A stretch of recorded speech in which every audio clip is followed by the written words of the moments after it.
Every week, our students go on some type of learning expedition to somewhere in our community, whether students are on Main Street visiting a fire station and a hair salon to learn about physical and chemical changes, or whether they're studying the habitats of rainforest animals at the zoo.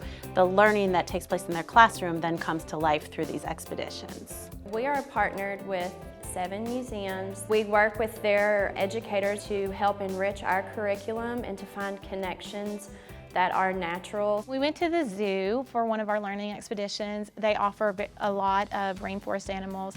And we were able to also talk about map skills, as that's a standard that we need to cover. They were trying to find their animal on the map, understand what rainforest they were coming from, why different rainforests have different types of animals. There's a big difference between a field trip and a learning expedition. We rarely, if ever, go through a whole entire museum. The point for the students is to go to see the exhibit that is connected with the curriculum that they're studying.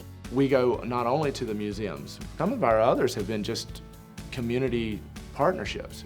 We go to Chattanooga River. It's an opportunity to work with the Forestry Service, and we go snorkeling the river there. We learn about the diversity of fishes. That's a learning expedition that's kind of birthed out of just the culture of what can we find in our community that connects to what we're learning. When we go on the learning expedition, we have people talk to us about our module, and they were informed ahead of time about our module, and then they can inform us on what we need to know and what we haven't learned yet.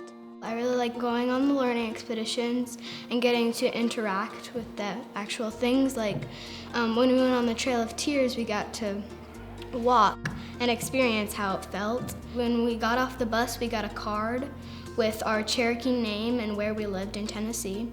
They went and talked with the historian about the passage and learned about the Cherokee's history and the decisions that were faced at that time. But this is a space that can also tell us a lot about Chattanooga's indigenous past. It tells us about the Cherokee. They actually went up to the walking bridge. One was the land route, one was the water route. When they finally got back to the school, they opened up their envelopes, and inside it there was a piece of paper that said if they survived or if they perished on the trail. When we realized how hard it must have been, and really how hard the Cherokee had it, and how terrible it was to get forced off their lands. And the opportunities that we have to go outside of the classroom are absolutely rich. Giving the students all the same experience is where you begin to now have a discussion. If you think about a student who's learning English as a second language, or a student who's lived in a high poverty situation who may not have had lots of these kind of life experiences, all of a sudden they're going to museums every week. So their vocabularies expand, their understanding of the world expands in a very significant way. Over time, what we basically discovered is that the world is our classroom, and that if our students see learning taking place everywhere, they become lifelong learners.